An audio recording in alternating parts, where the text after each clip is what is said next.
அடி போட்டு வளர்த்தாதான் நல்ல பேர வாங்கும். அடிக்காம வளர்த்தாக்கா அது கைய ஓங்கும். அடிய போட்டானா அடிப்பட்ட இல்ல அனைத்துமே நடக்கும். அந்த குட்டிய போட்டானா குட்டி கதை இல்ல அடி தட்டி நடக்கும். நம்ம நடைய கட்டுனா நடக்கவே கூடாது எல்லாமே நடக்கும். நம்ம தொடைய தட்டுனா அந்த ஒரு அத்தாரிட்டி வந்து தடுக்கும். அடி போட்டு வளர்த்தாதான் நல்ல பேர வாங்கும். அடிக்காம வளர்த்தாக்கா அது கைய ஓங்கும்.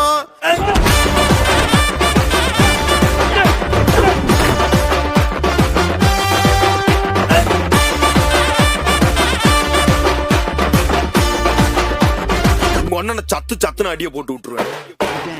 என்ன சண்டைக்கு கூட்டாவும் ஒன்ன பந்தை